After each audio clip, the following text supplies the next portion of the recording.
Olá, queridos batistas brasileiros, eu sou Estevão Júlio, sou jornalista aqui da CLB. Estou aqui com o pastor Pascoal Piragini Júnior, pastor Sócrates Oliveira de Souza, para apresentar a vocês as mudanças estruturais que a Convenção Batista Brasileira, com seu conselho, aprovou em nossa primeira reunião de 2024, criando a função de chanceler, a chancelaria no Conselho da Convenção Batista Brasileira. Então, eu já quero agradecer aqui a presença do nosso pastor Pascoal Piragini Júnior, pastor Sócrates Oliveira de Souza. E pastor Pascoal, eu gostaria que você explicasse aos batistas brasileiros como é que surgiu essa ideia da criação da chancelaria de unidade. Olha, o ano passado, quando eu entreguei a primeira Igreja Batista de Curitiba, eu tive a oportunidade, graças à amizade, ao convite de tantos colegas, de visitar muitos campos do Brasil, de poder pregar nas convenções onde era convidado, algumas igrejas centenárias que estavam comemorando, e comecei a perceber que havia um sentimento dentro do coração do povo de que nós estávamos muito separados, muito distantes, com marcas muito definidas de atuação. E de repente, então, uma convenção estadual se sentia distante da convenção brasileira, a convenção brasileira se sentia não tão perto da estadual, as organizações tinham dificuldade, e a gente fica pensando assim: puxa, nós somos tão grandes, temos uma história tão linda de cooperação, por que a gente não reverte esse processo? E aí, por decorrência da graça de Deus, fui indicado na convenção e concorri à presidência e fui eleito. Ninguém sabe que vai ser eleito presidente, a gente sempre é levado de susto, não é? Ainda mais eu que estava há tantos anos afastado aí não da vida denominacional, mas da atuação denominacional. E aí marcamos um encontro, eu e o pastor Sócrates, como sempre fiz nas outras ocasiões que fui presidente, para ouvi-lo, para saber. E perguntei a ele qual é o sentimento de maior necessidade que o senhor vê na nossa denominação. E ele me respondeu de pronto, você estava lá, ele falou: integração nacional. Exato. Essa questão do pacto cooperativo, acho que foi essa a expressão que você usou, né? Exatamente. A ideia da gente estar mais juntos nas ações, todos nós, a Convenção Batista Brasileira, as convenções estaduais, as associações, as igrejas, todos nós trabalhando numa mesma direção. Mas muitas vezes nós repetimos, duplicamos esforços, então há uma necessidade que unamos esses esforços para que a gente possa alcançar o objetivo maior, que é alcançar as pessoas para o reino de Deus. E aí naquele papo, a gente pensou, eu levei uma ideia para ele, eu falei assim: olha, eu tenho pensado na possibilidade da gente ter uma chancelaria. Ele falou: mas como que é isso? Eu falei: a gente separar, por exemplo, a área administrativa de gestão, porque hoje a gente sabe que a gestão toma muito tempo, ela demanda muitas coisas e são decisões muito grandes, decisões de milhões de reais, que a gente precisa dedicar tempo para ter alguém que possa articular, conversar, contactar, ter informações do que está acontecendo e possa usar os recursos que estão numa determinada região. Por exemplo, uma boa prática que é feita, até usei essa expressão aqui no Conselho, lá no Pará, e que talvez esteja precisando dessa prática lá no Paraná. Eu estou fazendo um trocadilho aqui, e dizer: olha, tem fulano lá que pode ensinar você a fazer isso e fazer a articulação dessas partes. Criar um grande banco nacional de voluntários, onde tem tantos membros da nossa igreja, gente forte, gente maravilhosa, gente que doa tempo, gente que tem prazer de servir, mas a gente não sabe, um está lá em cima, outro está lá embaixo. De repente conectar, fazer esse banco de dados para oferecer para igrejas, para as convenções, para as associações.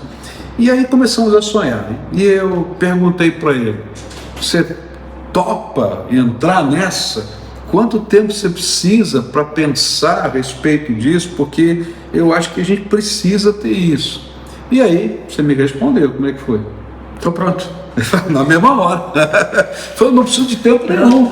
Não foi mesmo? Foi, exatamente. Foi isso. E aí a gente começou, desde fevereiro, acho que Foi, fevereiro. a gente começou a conversar, a planejar, conversamos com a diretoria, com um plano de metas. Nesse plano, a chancelaria, uma parte, a outra parte é criar um planejamento estratégico que envolva todas as organizações da nossa denominação, com a meta dessa integração nacional para dizer, juntos nós somos melhores. Às vezes o planejamento, a gente chama de planejamento juntar uma série de programas que são próprios de cada organização. Não, a gente pensa, nossa meta é trabalhar junto, nossa meta é caminhar junto, é fortalecer as convenções estaduais, é fortalecer as lideranças locais. Então, vamos criar um projeto que faça isso, mas precisa de dados. E aí, outra vez, o chanceler é aquele que vai buscar esses dados, essas informações. A gente está preparando um formulário, não é isso, pastor? Sim. De entrevista, de conversa. De necessidades, de suporte, de voluntários que possam... Tem muita gente espalhada, batista, espalhado pelo Brasil, atuante fortemente na sociedade e que podem ajudar essa especialidade, esse talento desse irmão no crescimento do reino de Deus. Esse é o nosso grande objetivo. E aí, então, pensamos também que para fazer projetos assim, a gente precisa ter recursos. Então, foi votado também nessa última reunião a criação de um fundo endowment. Ele não está regulamentado, ele não está em operação, mas a ideia é que se tenha um fundo que a gente possa colocar recursos. Parte desses recursos são da desmobilização de propriedades da convenção, que já foram feitas. Parte desses recursos são legados, doações, etc.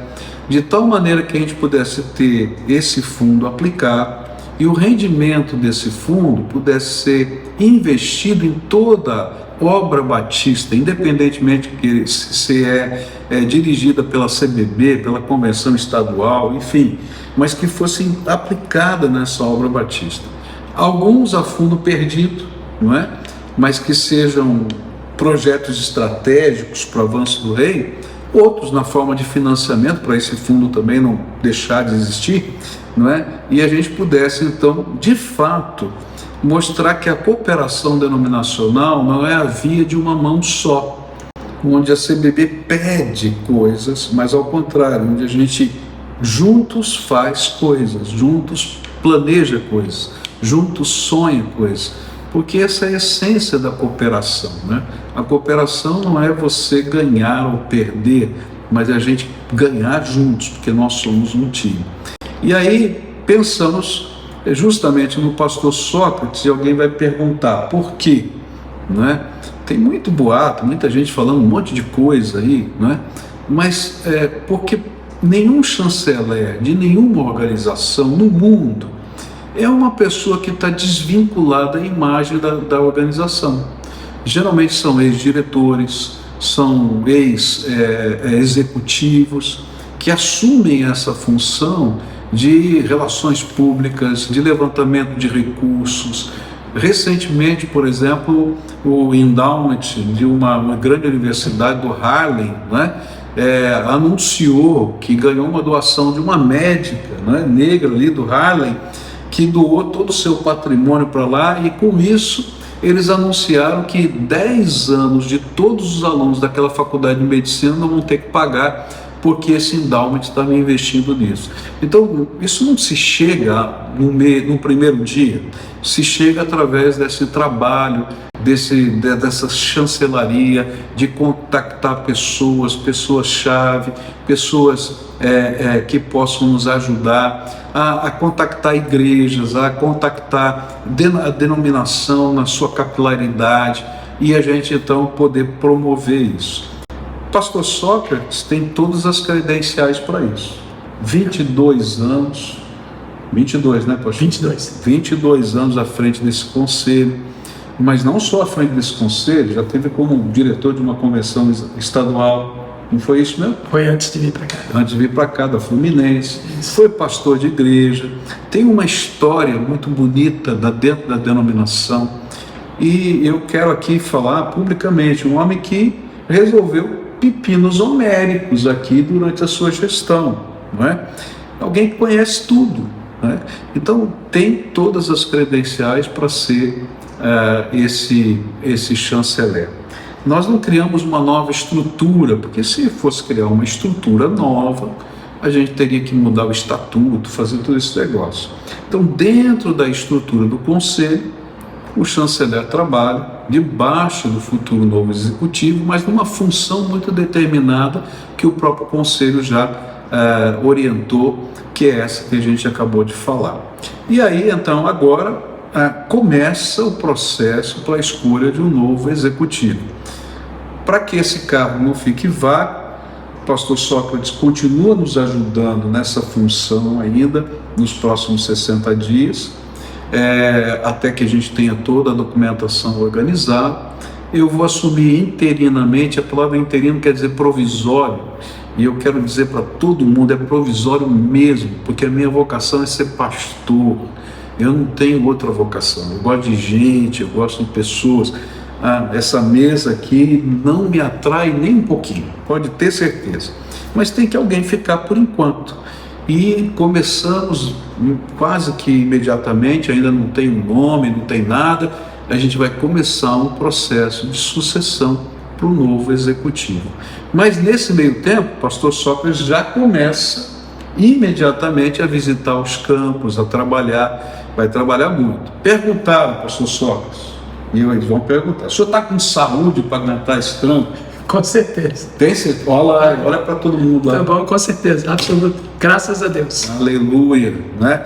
Então, diante da palavra dele, do desafio, dessa motivação, a gente está caminhando.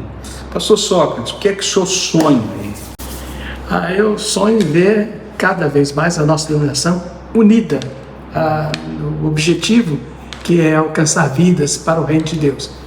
Nós somos exemplos da obra de evangelização, da obra de atuação, da obra de cooperação, principalmente cooperação, e até da nossa eclesiologia. Já tive a oportunidade de conversar com 2 líderes denominacionais de outras denominações, e eles elogiaram a nossa eclesiologia, a forma de trabalhar dos batistas, e disseram: na área de evangelização vocês são muito fortes, precisam continuar nessa direção. Então, se nós somos exemplo, vamos continuar sendo esse exemplo e trabalhando com afinco aquilo que o Senhor colocou sobre as nossas mãos, sobre nossa responsabilidade. Então, gente, esse é o sonho, não é? Esse é o desejo, que a gente possa crer e viver que juntos nós somos melhores.